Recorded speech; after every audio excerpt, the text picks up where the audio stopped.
Cheers. Welcome to the Brac drinks. Cheers. Oh, I just thought I'd have a warm, hot drink tonight instead. It's racing around in the cold today. London in the cold is quite different.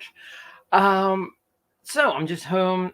Long day, bit behind schedule, but here I am. And got my drink. I hope you've got your drink and you're getting settled. And if you're watching this on replay, say hi, do #replay. So, how have we been for this week? I've got to have another drink. This is the first drink for a few hours, actually. I always like to take the first drink when I go live, just so you get the real reaction of my drinks. So, I hope you've got a drink and you're comfortable, and we'll see where we go with this week's live. Oh, I really needed that.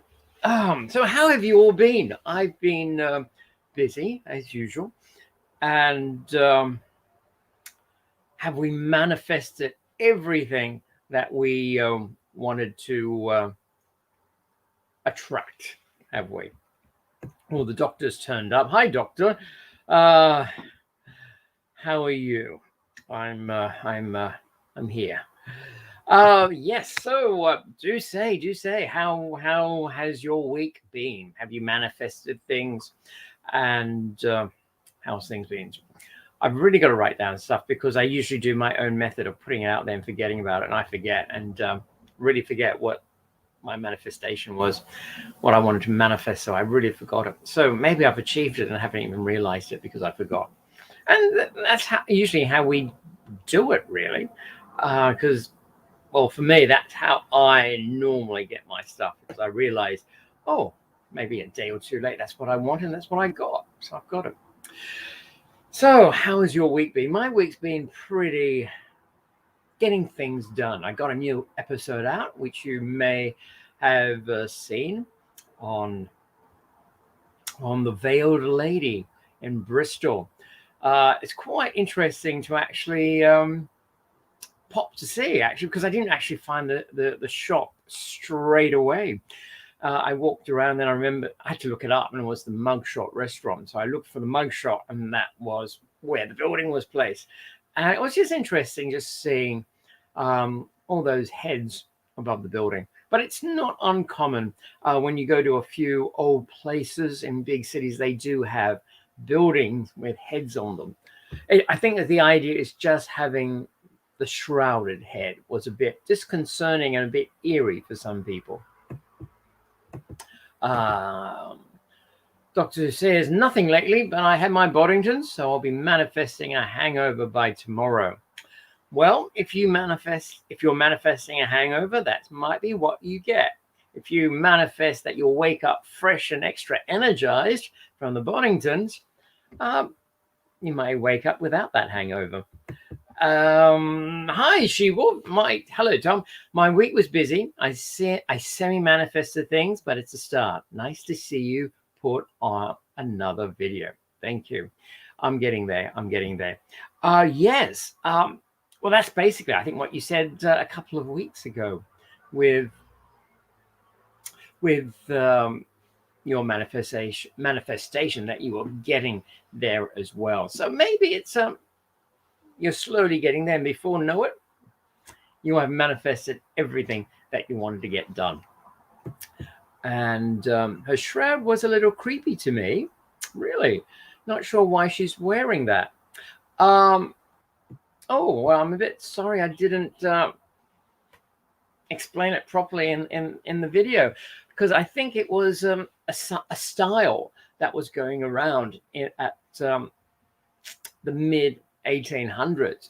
It was a fad, I suppose you could say, of having a statue with a veil on it. And everyone was getting statues with veils on it, because there's actually quite a few. In fact, it's very popular with the Madonna to do one with the Madonna with a veil over her as well. And it basically became something different and a bit of intrigue of who was this person under the veil. And I think that's what that head was, that she just happened to be wearing a shroud over her, a veil over her, as something different to put on the side of the building, in front of the building. And that's what well, personally, I think why she was wearing the shroud on above the building. And of course, that the whole idea and the fad has disappeared, and people aren't too aware of that, and we don't see that many statues anymore. And it's like I could mention years ago when I was a kid, I used to see the Coca-Cola can, and this was, and you may have seen little miniatures with the solar powers stuck on them, and because they can capture the light from the sun or the room, it gives them power and it can make it move. And this was a Coca-Cola can that would actually basically do that, would just wiggle. And that was something that just popped up. It was like everywhere. It's a bit like those, what do you call it, those little discs that was very popular a few years ago that people were spinning around, and now they've disappeared. And the same with the Coca-Cola can that could wiggle, dance, so to speak. That came and it went. And that's the same with the veiled statues, the shrouded statues. They came for a while, very popular, and then just disappeared again. And I think that's basically what's happened. And that's what happened with the shrouded lady on the shop. People would have understood it was a style, but the new generations have come through and they didn't realize, and the whole meaning of it just got lost. And people wonder, why is that shrouded lady has a veil on it? Fashion statement. Yeah, you could say that it was the fashion statement at the time. And the veil is to hide the face, that she has just a skull face because she's a demon. That's one interpretation. Possibly. Then who are the other three guys on the side of in front of the building, actually? Especially the old man. I thought it was rather quite interesting. Yeah, as I mentioned, people think it is the four seasons, and she is autumn, and the old man, I suppose, is winter. But the other two was a bit ambiguous, because spring certainly didn't look that young, and summer, well, they just like to look like two young men there. The other three are demon hunters. Okay. I don't think they would have been that close altogether, but that's one interpretation. So I'll go with that. That was very, very, very interesting. But I'm glad you watched the video and had your opinions of it as well. Yeah, but that's the thing. People don't really know, and until we could find records from the builders, the craftsman, the sculptor, on or notes or diaries about it, I guess it'll still be a mystery. And probably it was just a decided work of, let's put some heads on the buildings because that's what everyone is doing, and why don't we do it a little bit different and put one with a shroud above it? Because the building was made in 1868, and those statues, they were created in 1847, and then Raphael Monti, the sculptor of the original popular shrouded lady. I mean, as I said, it goes back to the 1700s, but he created a lot, and it was quite popular. And he did create a lot for the Great Exhibition of 1851.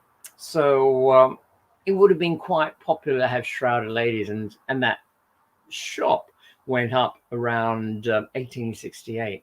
Which is a bit later, actually. But obviously, it must have been a very popular movement that was around. Just seeing if anyone's walking around the flat. And next week is Halloween. Have we got things planned for Halloween? And you must all have make a bigger deal of it in the States as well, Halloween. We don't really do all the trick-or-treating. In fact, I don't know if you guys do so much of the trick-or-treating, especially in unknown areas. You probably keep to the friendly neighborhood.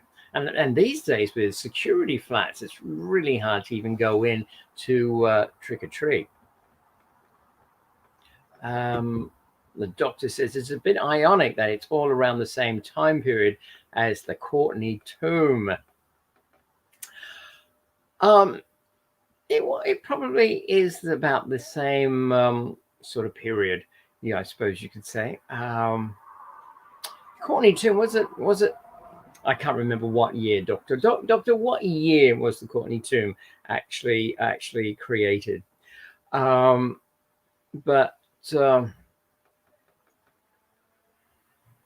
it might be ironic, but ironic. But I don't think they're that related.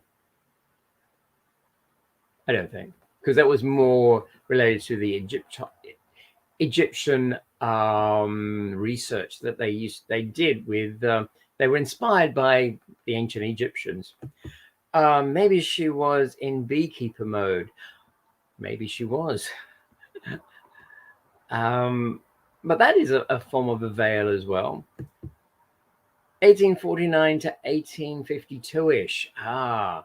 When the first shrouded lady was created, because William Spencer Cavendish went all the way to Milan to get Raphael Conti to create his veiled sculpture. And yeah, it is about the same time, the original ones. But the pharmacy in Bristol, that was actually built in 1868. So about 18 years later. So if it was a fad, it was a fad that was doing very well to still get it inspired. But as I put in the video, we had the Ritz Hotel, which was actually modeled apparently on the French Ritz Hotel. And that was in the late 1800s, sorry. So I think it was a style that was around for quite a while. But yes. Wolf Pup, hi Wolf Pup, how are you? I've had a busy week, but I'm here. What's up, Wolf Pup from the doctor? And Wolf Pup loves Halloween. I think she's going to be a squirrel this year, or steal one, or steal an owl. I can't keep up. Oh, a real one, or the costumes. I hope it's the. I don't know about stealing. Just think of the karma. And hey, puppets. And that's from She-Wolf. So, what are you doing for Halloween? Do tell. Are you having Halloween parties? Are you, what are you doing? What do you do in the States? And are you in lockdown or you're free to go wandering? Yes, do let me know. Do let me know. Because in the UK, I don't think we're going to do much. I think people will probably have parties. And it's really quite interesting because there's talk of another lockdown. So it depends on when they actually do another lockdown as well. But in the meantime, I think we'll probably have people just going out and having parties more than actually knocking on the doors and trick-or-treating. The squirrel is a costume. The owl is real. Where are you going to steal an owl from? And what are you going to do with it? And the doctor says, my house is the house little kids run from, so nothing happening here. But I think they might knock on the door and do a trick or something. Sounds almost tempting for kids to do that. Maybe like the 13-year-olds and the 14-year-olds. So be careful, beware.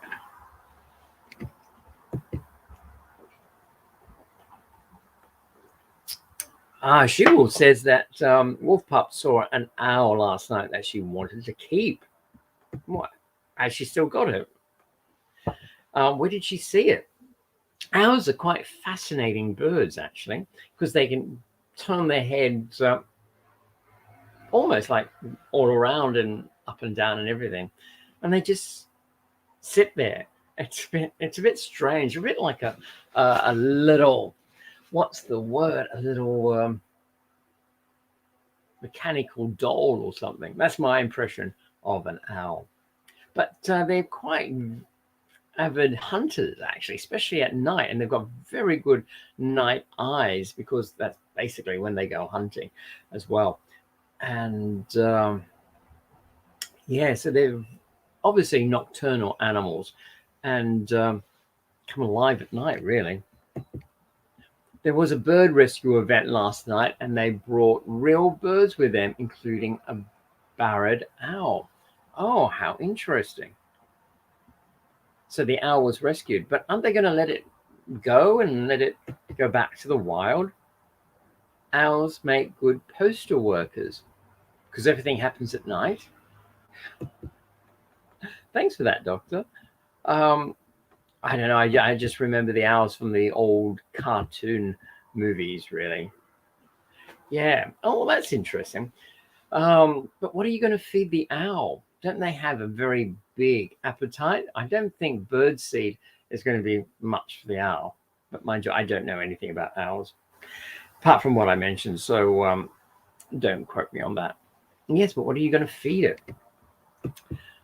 A lot of the ones they find aren't able to go back to the wild because of injuries and such. Oh, that's interesting. Yeah. Oh, and the doctor says mice. So that means you're going to kill mice to feed the poor owl. I don't know. Being a vegetarian, I don't want to encourage meat eating. Yes. But yeah, in that case, yeah, it's a good cause if you can look after the owl if they can't go back. I remember the Tootsie Pop owl. Don't know the Tootsie Pop. I keep him away from my lollipops. Oh, okay. I don't think lollipops are really that good for real owls, actually. Are they? I don't know. Yeah, so what are we doing for Halloween? I was thinking of maybe a special episode for next week. I'm just thinking on how I'll get it set up. It was a commercial. I thought it would be, but what is a Tootsie Pop? Is it a breakfast cereal? It doesn't sound like it if it's has to do with lollipops. Ah, yes, a special episode. Oh, well, what would you like to see in that special episode? What would you like to happen? A whole lot of little ghouls doing trick-or-treating or something. Actually, that's the day after. That's a Sunday, actually, Halloween. I'm going live on the Saturday.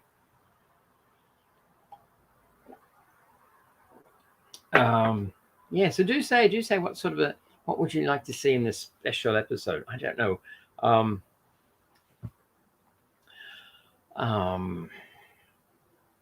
Yeah, well, I've got a few days to think about it. So it'd be good to see what I come up with, and good for you to join in as well. How many licks to get to the center of a Tootsie Pop? Ooh, it's a lot of licking. I think I'd rather suck it, actually. A graveyard walk. Most of the graveyards are closed by then. And then there's also the Wi-Fi connection that I have to get and all that. Does that mean that you were going to do a live stream from someplace super spooky? Don't know yet. That's why I'm inquiring and asking. Don't forget, super spooky places are usually closed at night. I'm not breaking into anywhere. So, but that's a thought, and I'll have to think about that. I might be pretty boring, just broadcast from home again, but we'll leave that. We'll see what happens for next week. But it's interesting that you want some scary places. Yes, we'll see about that. And what do you think about scary places? I think after a while, they just all begin to be the same. They have a resident ghost, resident spirit, and that's it really for most haunted places. I mean, it's nothing like The Exorcist. I mean, maybe those things do happen, but they're one-off events, because your regular household entity is pretty minding their own business. They do their job, we do our job, and everyone sort of like lives in harmony. So you don't really know what's actually going on. Or as in, you don't know that their presence is around. Although sometimes you can pick up some uncanny sort of little feelings. That's my impression. So, yeah. So what do you think of haunted places, actually? And I visited you may have seen the other episode of the Landoja Throw. I hope I pronounced that right. And that's supposed to have 15 ghosts there. And my other episode on Ham House, that has 16 ghosts, but they don't always appear. And if they do, they disappear pretty quickly, really. And the doctor says, after a few pints, the more spooky, the better. Well, after a few pints, it might do something to the bodily system anyway, to make you more open to receiving what's the word? Be able to receive, see these things as well. So what do you think about these haunted places? Because you could go and visit all the haunted places and you always come up with the same thing. People saying, oh yeah, we saw apparitions, well, see spirits and ghosts and those sort of things. And well, that's all it is, really. And that's why I'm waiting for quantum physics to actually come up with, why do we see these ghosts and things. I think some places might be magnets for ghosts or for whatever reason. I think so too. And I think a lot of it is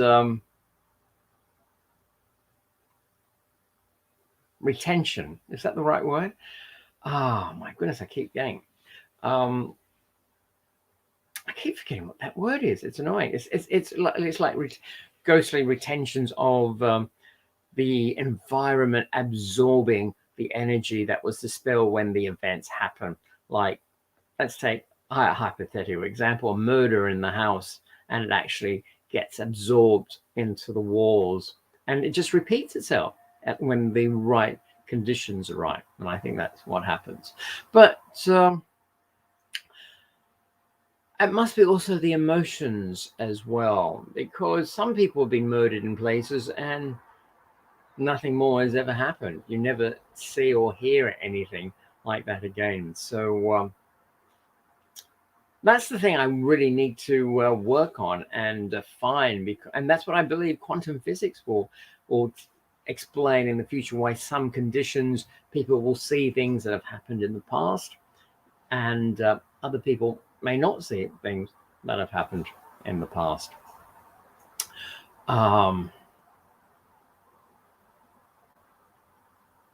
Yeah. So that's my mind just seems to be wandering tonight. Sorry about that. Yeah, and that's what it. And then you get some people say these are spirits.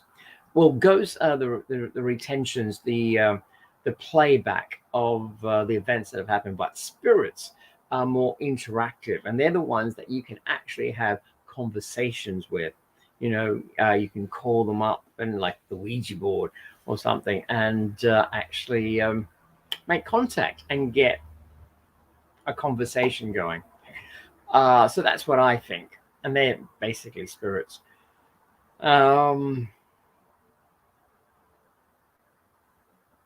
Yeah. She-Wolf says Zach Baggins thinks when someone dies, part of their energy are left in the material of the building or whatever they are in when they pass. Yeah. That's a bit like what I'm saying, and it becomes retentive ghost. I wish I can't think of the word. I have the word, but I can't remember what it is. But it's like that, and basically that's what it is. It replays the energy. And And that's why people see ghosts walking around, like the famous Anne Boleyn at the Tower of London, and they say she's carrying her head walking around. Well, that's a bit different as well, because that's not really much of a playback. And maybe it's her thought of her that she'd have to walk around carrying her head, and that's what we end up seeing, because that's what she's projected when she died. Maybe that sort of thing, because those sort of ghosts, people have said like they've actually walked right through them, like they said stop, and they just kept walking straight through them, and actually not even knowing that they're there. And they're not the ones that actually communicate, and I think the spirits are the ones that do. But yes, I agree totally with what Zach said, that parts of their energies are left in the surroundings. But how much and why, I believe quantum physics will have the answer later on. Doctor says, who says, I'm going to haunt my home. Nobody will want to live here ever again. Why, Doctor, do you say? Residual haunting. I think that's it. Residual haunting, residual ghosts. I think that, yes. But yeah, I think it's something to do with residual anyway. Thank you, Doctor. Why don't you be a friendly ghost, Doctor? I mean, have you seen The Ghost of Mrs. Muir? It's a very good book. I think it was written in the 40s. Very entertaining book, and I've read the book and I've seen the film, as in the 1940s film with Gene Tierney and Rex Harrison. And I mean, there was a TV series which just didn't have the same feel, but they had such a good chemistry in that film, The Ghost of Mrs. Muir, that you just clicked. Well, I did clicked with that film, and it was something that, you just love the characters because they were so good. And I'd say get it up on the vintage movie channel and watch The Ghost and Mrs. Muir. It's a very nice sort of look at relationships. And if you read up on it, I think it might be a bit autobiographical as well, actually. Okay, if she ain't, she can stay. If she's haunt, she can stay. Who can stay, Doctor? Do tame. And haunt, as in HAUNT? Yes, do explain. So, yeah, so those ghosts, the ones that talk, I don't think they're residual ghosts.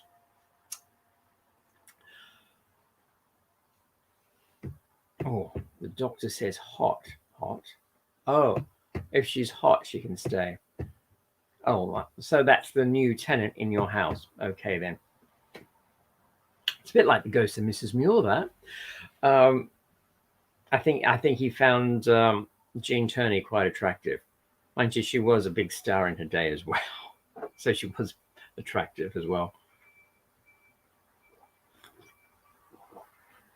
So that's something I would recommend. Go and get The Ghost of Mrs. Muir out and watch like the 1940s version with Rex Harrison and Gene Tierney. It's just a delightful film, and where you can, it has highs and lows, but it's not extreme highs and not extreme lows, but it's enough highs and lows to keep you watching and to fall in love with the characters. And the doctor says, Albert and Costello, you and the hot tenant, or Rex Harrison and Gene Tierney, The Ghost of Mrs. Muir? Okay, brother. From She-Wolf. And you'll have to check that movie out. I think you would. I mean, now that I've built it up so much, you might get disappointed. But it's a special movie for me, and it was, and the bond that grows between the two of them, and this woman who is communicating with something that's not actually there.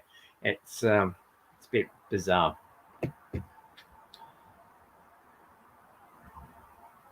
Lamo Doc? Yeah, that's who I meant. I'm a bit lost now. I always get a bit lost because I'm having three conversations. I'm speaking to you, I'm reading the comments, And then I get another comment, which I can't remember what it relates to. So I'm really sorry. Yeah.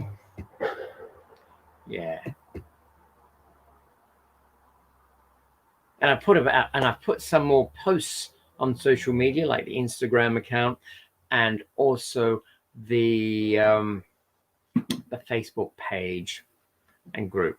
Although I am still a bit slack and need to put more out. I just got to organize things better, but it's just having the time, because when you're busy working all day long and then you have to come home and start editing and getting episodes out and trying to put everything together and try to sleep, there just isn't enough hours in the day.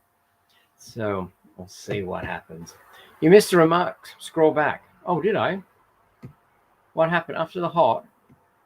Oh, you're right.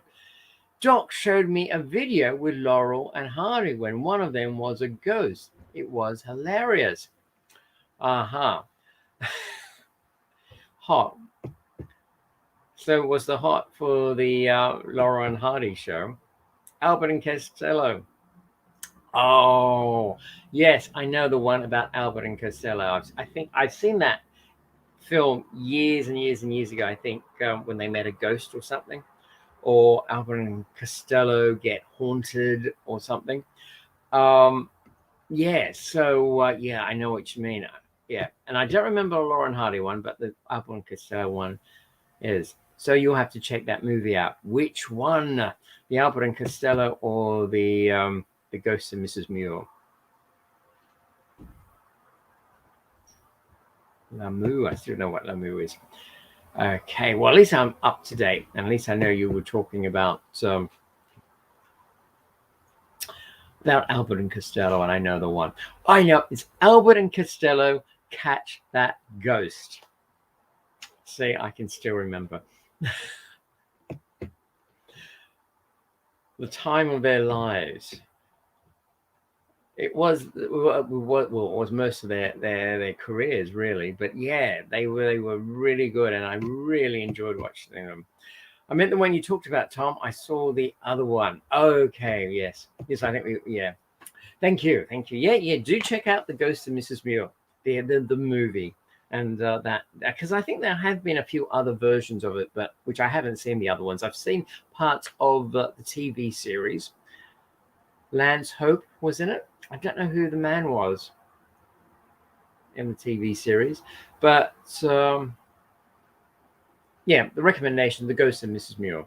Yeah, that was the name of it. Catch That Ghost, yes. So what are we going to plan for next week? Are we going to manifest anything? Are we going to manifest anything that coincides with Halloween?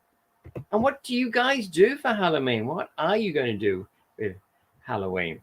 I've seen the Ghost and Mrs. Muir TV show. Yeah, but it's not the same as the movie. The movie is a gem, and also it's a movie, so it's complete all around. While a TV series is something that continues and will be continuing, so you come back and watch the next episode. Never saw the movie. Yeah, see the movie and tell me what you think, because I don't think I couldn't really relate that much to the TV series. It didn't have the it had the chemistry, but not the same sort of chemistry that Rex Harrison and Jane Turney had. And I just feel like fond memories. Even thinking about it just gives you a warm, fuzzy feeling inside. Sounds really daft, but yeah, that's what I think. So I really reckon it stands on its own, but don't expect too much now, because I've built it up too high and you might get disappointed. Yeah. So how are you going to celebrate Halloween? Do you put up candles in the house and carve out pumpkins and put little candles in them? And do you have pumpkin pie and all that sort of thing? Or it's just going to be another weekend for you? Rex Harrison was also in My Fair Lady. I'll check it out. Yes, do check it out. I agree. and he's obviously a lot younger, about 20 years younger than my fair lady, maybe 15, if depending on which side of the decade they're on. You don't really do anything for Halloween, She-Wolf says. I haven't lived in a place where kids trick or treat at the house for years. Well, it might be like Christmas where you just put up your own decorations, your own ghoulish decorations and stuff. And yeah, and do you? I mean, do you put up Christmas decorations at Christmas time? I have some pumpkin pie hummus. Oh, never had pumpkin pie hummus. That's rather interesting.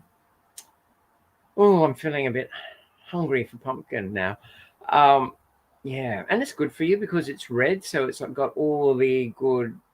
Don't quote me on this, but I think red vegetables have a lot of vitamin A in them. Of course, carrots do, and I think pumpkin might as well. Yeah, so it sounds like it's all going to be very quiet in your household next week. Gag. What? It tastes just like pumpkin pie. Gag or gog? Is that? Oh, the hummus. The hummus. Oh.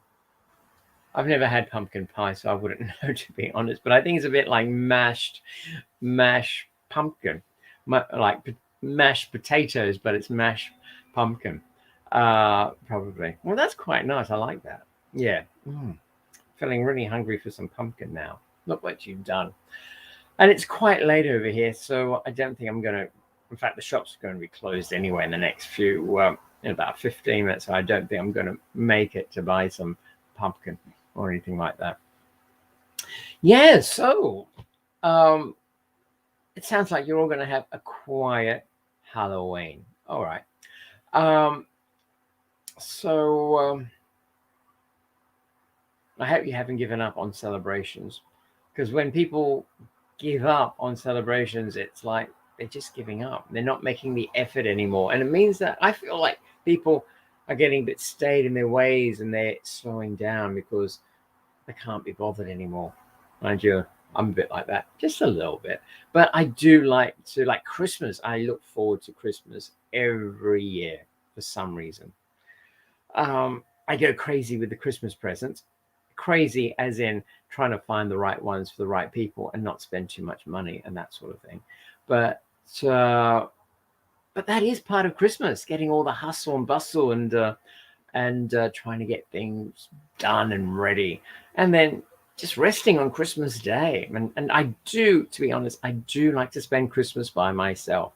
I mean, there's a lot of advertisements up like, oh, poor so-and-so has nowhere to go and they're going to spend Christmas by themselves, but they can come into this special home and spend it with other sad people.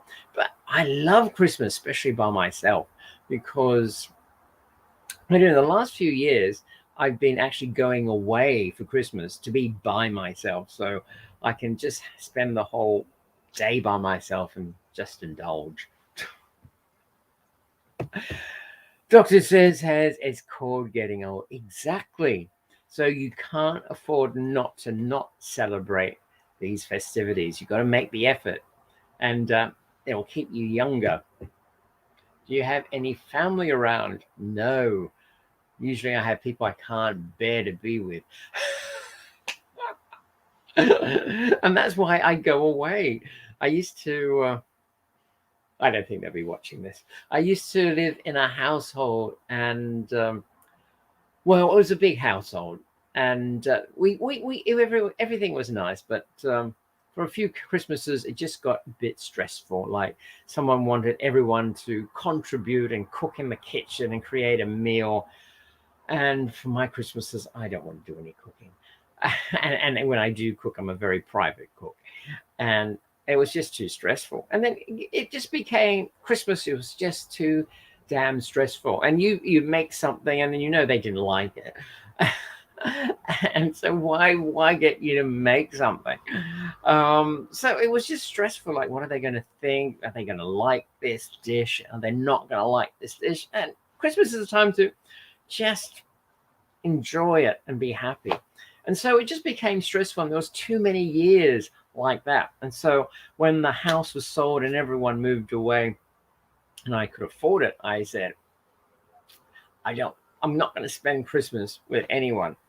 And so basically I went away and spent Christmas by myself, which is great. And actually the way it's evolved is 1 year has been by myself, the next year with people, 1 year by myself, and the next year with people. Because I did go back home for Christmas 1 year, and that was nice because I was with the family, so that's different. And then the year after that, I was by myself. And the year after that, I went to visit someone because I got invited. And then the year after that, I think I was by myself again. And I sort of like lost the trail there. But I think I was due to be with a group of friends. I think it might have been last year, but they sprang lockdown at the last minute and cancelled everything. And so I spent it by myself.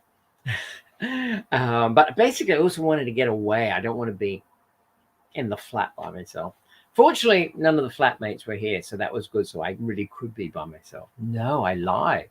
Well, I don't know because I didn't talk to that flatmate very much. I don't know if he actually stayed in the flat or he actually went out.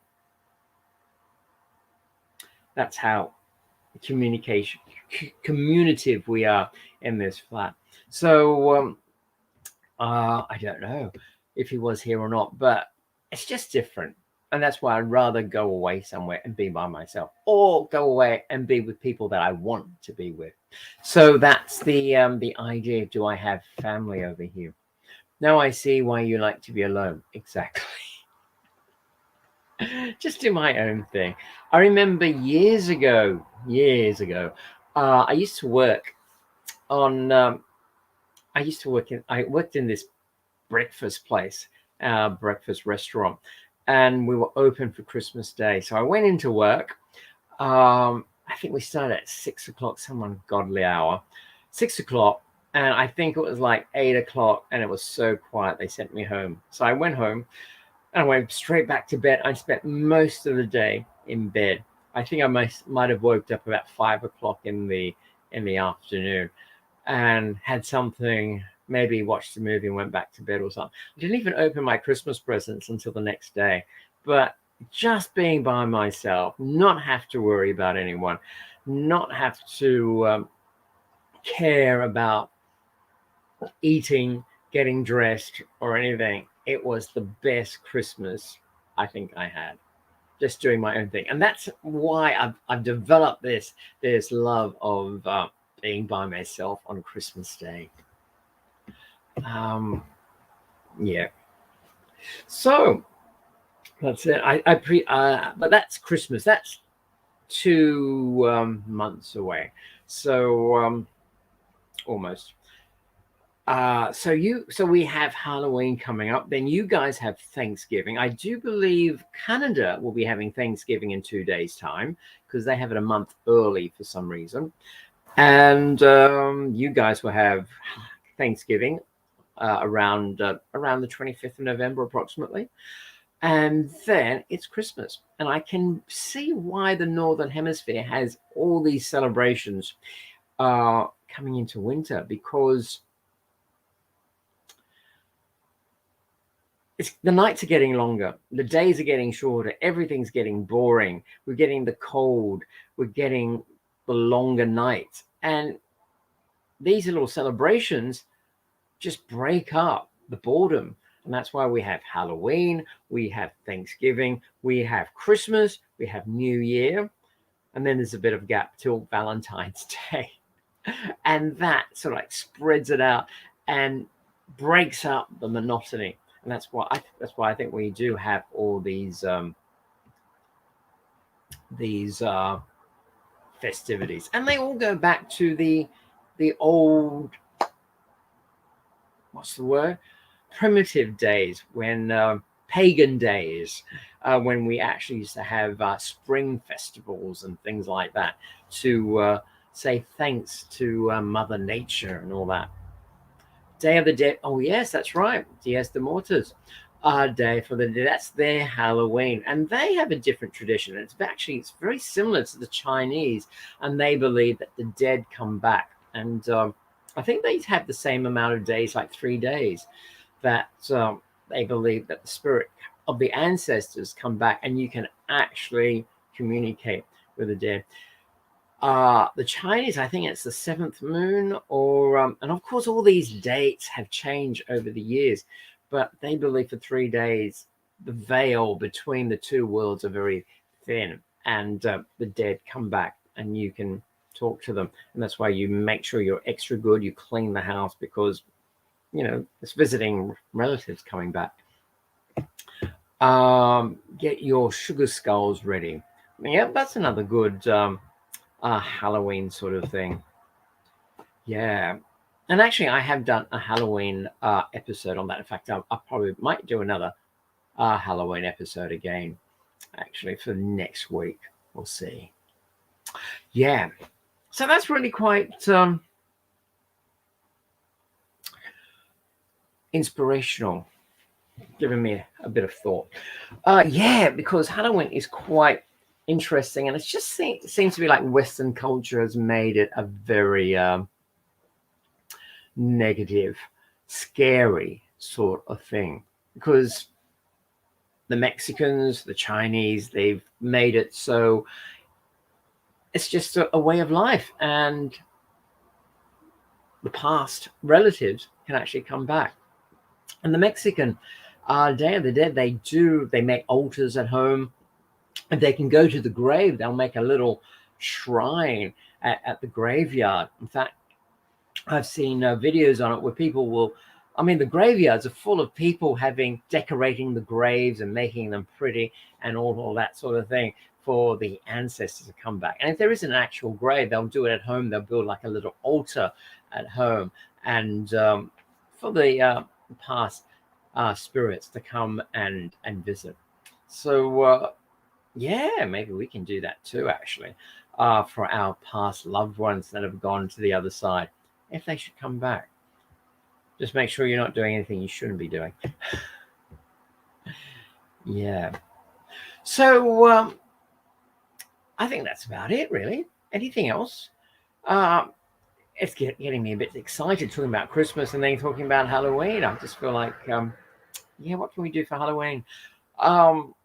Let's see how much time I can devote to thinking about it, because when you're working, it just pulls your focus away.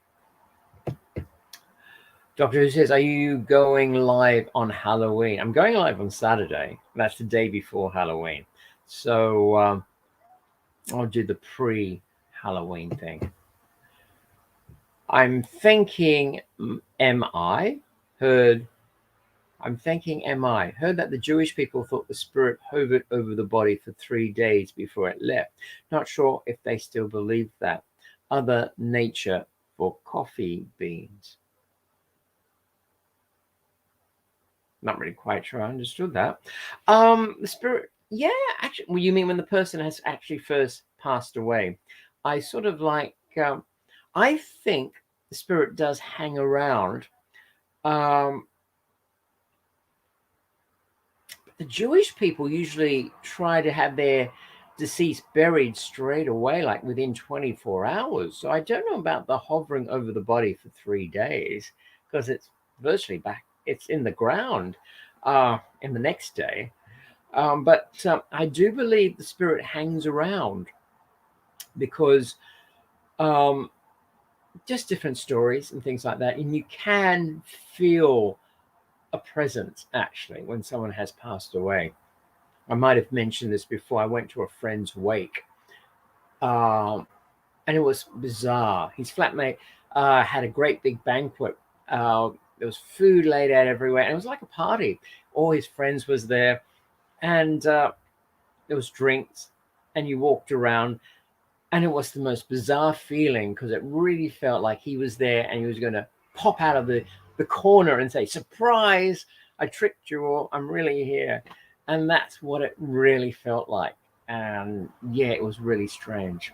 And I've heard another story that this guy, his partner, passed away, who was an electrician, and he said that if there's a way to come back and communicate, he would.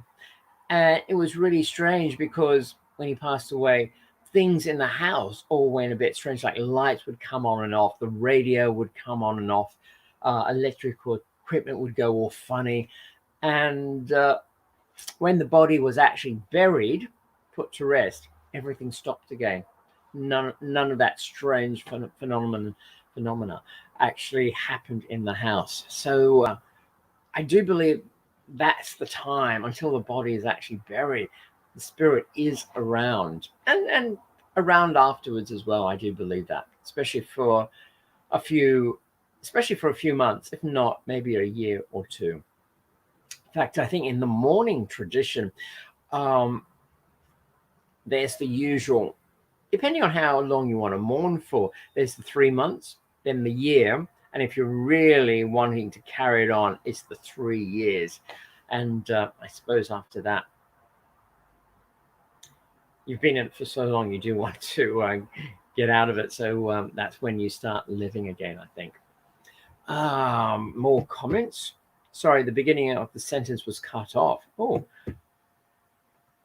do tell what the beginning of the sentence was. I heard a EVP at my brother-in-law's funeral.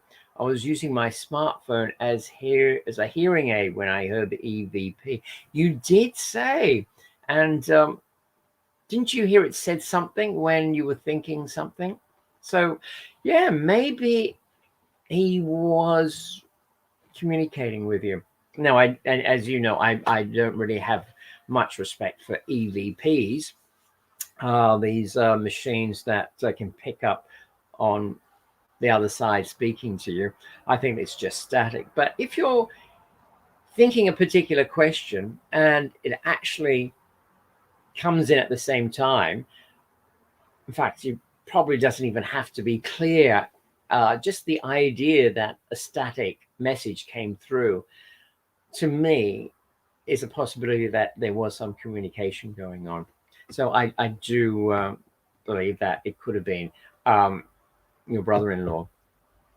If Doc comes back, then all the doors everywhere will suddenly be unlocked. Okay, you're put on the spot now, Doc. When you come back, you're supposed to lock all of She-Wolf's doors. Doctor Who says, I asked if they were there and could they hear me? And I got a long drawn out yes. Could have been a hiss, but since you got the hiss, just because you got the static, I think it was a good possibility, especially when you mentioned it. It could be coincidence, but I think that was a good, I think you were in communication with it as well. So I do, I do believe. It's just strange things do happen. Like you can think, oh, I don't know. I'm being lazy. Sometimes you can think a particular question and something will happen. Not so much with an EVP machine, but I don't know. Someone will walk in the door or something, and I do believe that is something happening with that. I'll leave the pics out to make it easy for him. Do She-Wolf. That will help. That will help indeed. Yeah. So it seems like we are communicating with the other side. It's just recognizing when it does happen as well. So I think the doctor's in touch, obviously. And also it's probably the time of the moment. If it's at your brother-in-law's funeral, he probably was there at the time and making his presence felt. So on that note, yes, let's see what happens for Halloween, and do let me know what you're all getting up to for Halloween next week. And it is on the Sunday, and I'll be broadcasting as usual on the Saturday. So on that note, and also do try and think of what would you like to manifest for next week, the day before Halloween. I'm always pretty blank when this happens, but yeah, let's put it out there and See if it happens. And we'll make contact again. Same time next week. Are you dressing up for us on Halloween, Tom? No. I always dress up. So I'm not going to do anything special unless something else happens. We'll see. Cheers, Tom. That's a wrap till next time. Yes, Doctor. That's a wrap by the looks of it. So have a good week. Bye, She-Wolf. And I'm sure you all will get dressed up because I just can't see what you're wearing as usual. So we'll see. We'll see what happens anyway. So on that note, I'm going to say goodbye. Goodbye to you all, and Wolf Pup and She-Wolf and Doctor Who. Thanks for coming. And anyone else that's watching this later on, say hi. Do hashtag replay or something. Say hi. And hopefully we'll see all of you and those on replay next week. And I'll see what I can think up. I might be a bit boring, just do another boring broadcast from the interview room. But we'll see. We'll see what I can do. Okay. Have a good week, Tom. Have a good week, She-Wolf. See what we can manifest as well. So on that note, I'm going. Okay. Cheerio. Bye.